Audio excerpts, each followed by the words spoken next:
Hello everyone, welcome to our channel JMD classes. So friends, मध्यकालीन भारत के इतिहास के अंतर्गत ये हमारी 5वीं क्लास होगी।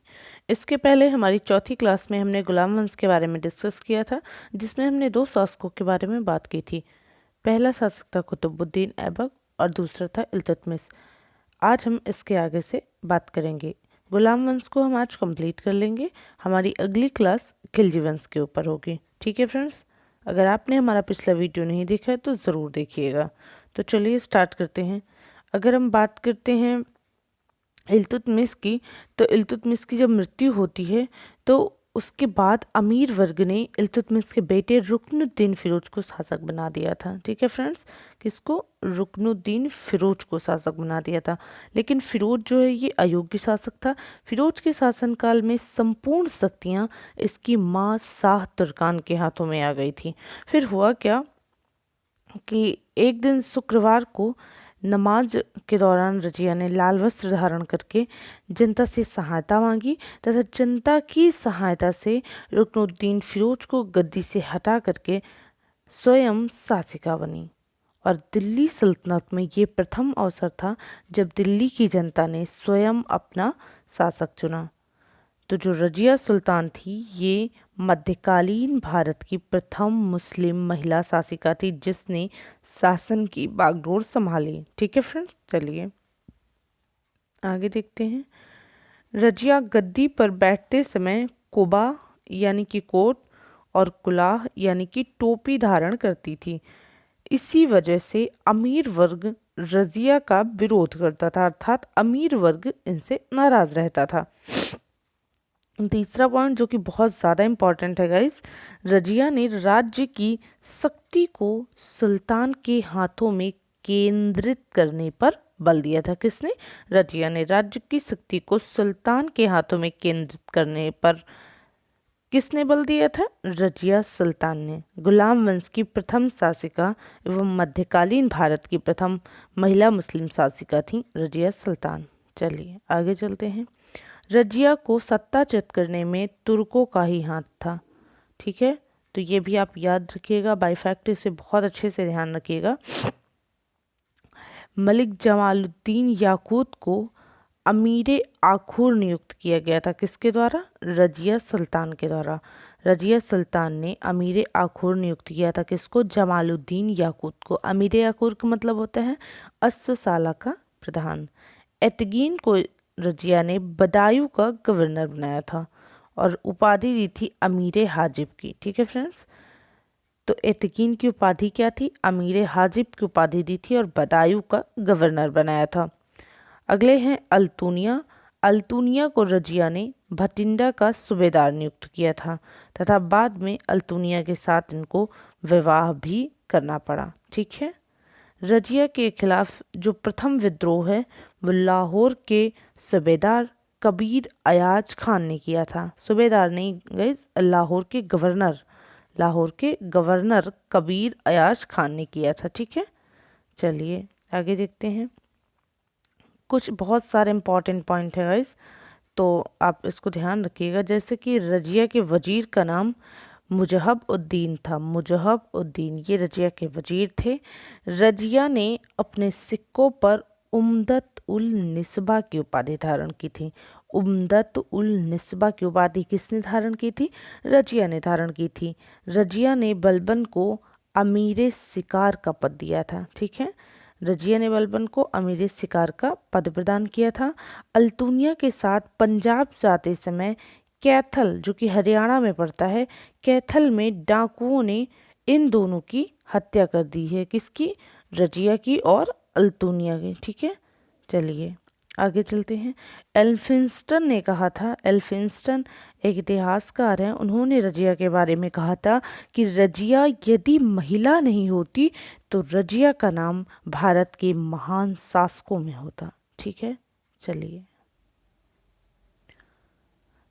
रजिया सुल्तान की जब हत्या हो जाती है कैथल के पास, वो समय होता है 1240 ईस्वी। 1240 ईस्वी में रजिया की हत्या हो जाती है।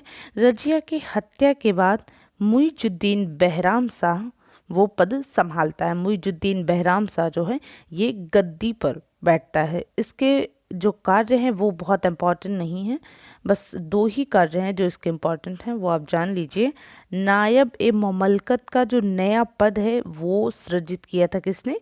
मुइजुद्दीन बहराम शाह ने, जो कि सुल्तान के बाद का सबसे शक्तिशाली पद होता था। और अगला है दिल्ली सल्तनत का प्रथम नायब जो है वो कौन बनता है? एतगीन बनता है। दिल्ली सल्तनत का प्रथम नायब जो है वो एतगीन बना था मुइजुद्दीन बहराम शाह के समय। बस इनके शासनकाल में 2 वर्ष का इनका शासनकाल था और बस इतना ही इम्पॉर्टेंट है। अगला जो सुल्तान बनता है वो बनता है अलाउद्दीन मसूद शाह। अलाउद्दीन मसूद शाह ने अपने शासन की समस्त शक्तियाँ चालीसा दल को सौंप रखी थी। किसको? चालीसा दल को सौंप रखी थी। और बलबन को अमीरे हाजिब का पद प्रदान किया था। किसने? अमीरे हाजिब ने।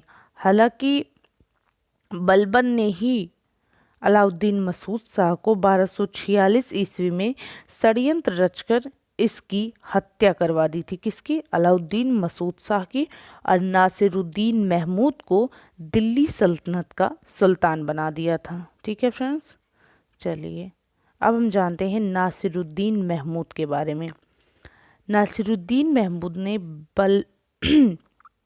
बलबन की बेटी से विवाह किया था। चलिए अब समझते हैं। बलबन ने इससे अपनी पुत्री का विवाह कर दिया था। किससे? नासिरुद्दीन महमूद से।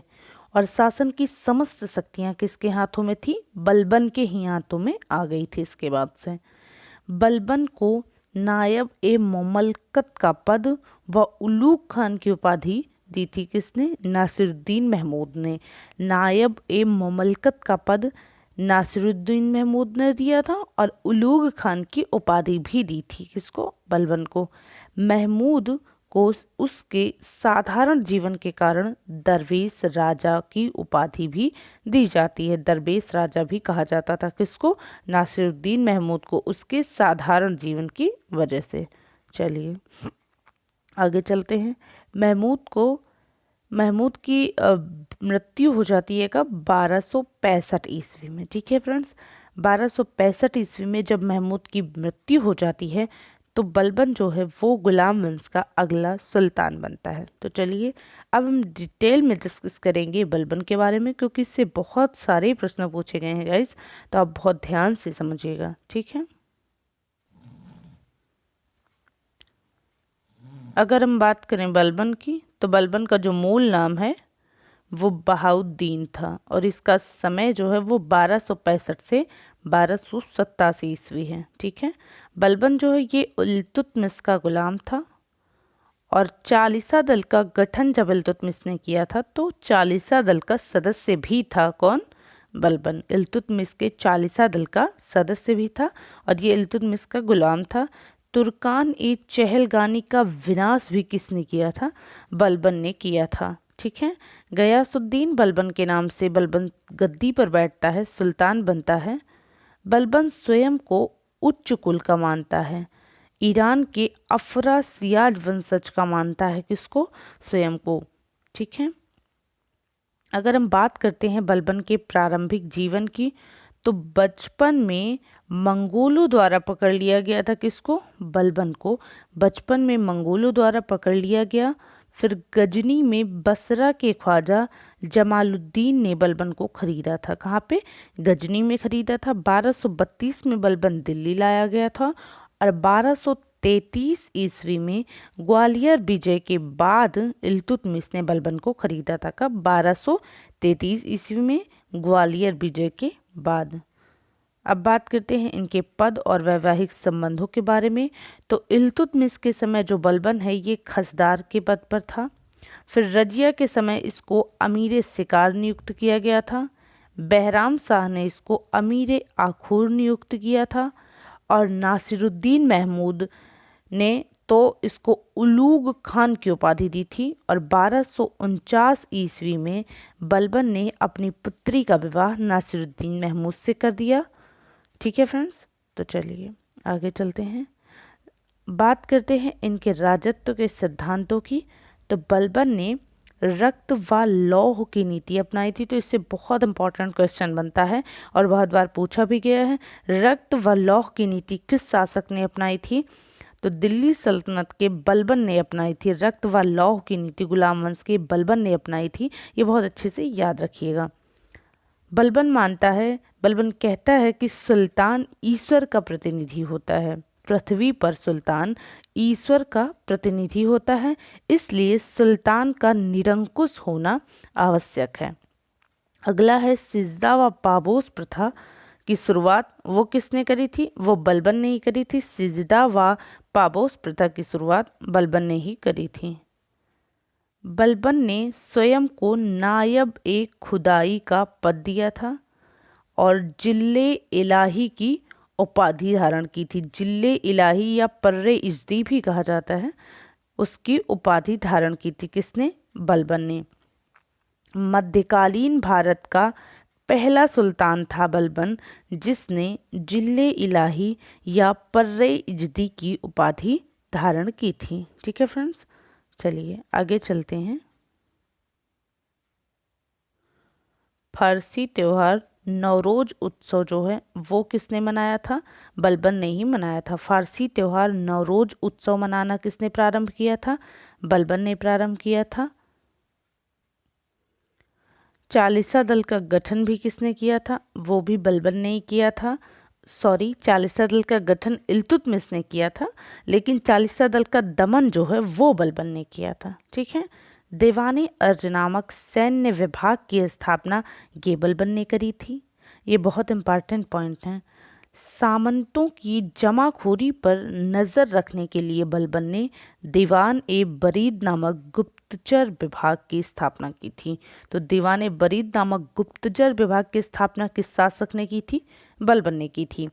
बलबन ने मंगोलों के आक्रमण से बचने के लिए उत्तर पश्चिमी सीमा पर किलों की एक श्रृंखला बना दी तथा अपने दोनों बेटे बुगरा खान व मोहम्मद खान को यहाँ का प्रशासक नियुक्त कर दिया। कहाँ का? उत्तर पश्चिमी सीमा क्षेत्रों का। 1286 ईस्वी में मंगोल आक्रांता तैमूर भारत आता है और मोहम्मद खान पर वो आक्रमण करके उसे मार डालता है। और फिर होता क्या है गाइस? 1287 ईस्वी में पुत्र वियोग के कारण बलबन की मृत्यु हो जाती है। बर्दाश्त नहीं कर पाता है वो, और पुत्र वियोग की वजह से ही 1287 ईस्वी में बलबन की मृत्यु हो जाती है। एक पॉइंट बहुत ज़्यादा इम्पॉर्टेंट है, तो इसे आप बहुत अच्छे से ध्यान रखिएगा। मोहम्मद खान का दरबारी कवि कौन था? अमीर खुसरो था और अमीर हसन दहलवी था। ठीक है।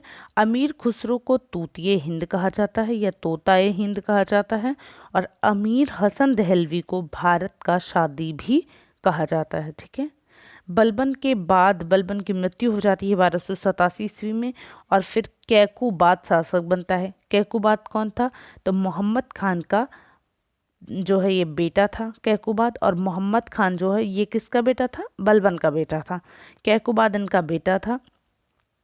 कुछ समय बाद कैकुबाद को लकवा हो जाने के कारण उसके अल्पवयस्क पुत्र सैमुद्दीन कैमुर्स को सुल्तान बना दिया गया, परंतु जलालुद्दीन फिरोज खिलजी ने कैकुबाद व उसके पुत्र कैमुर्स को मार करके दिल्ली सल्तनत पर खिलजी वंश की नींव डाली। किसने?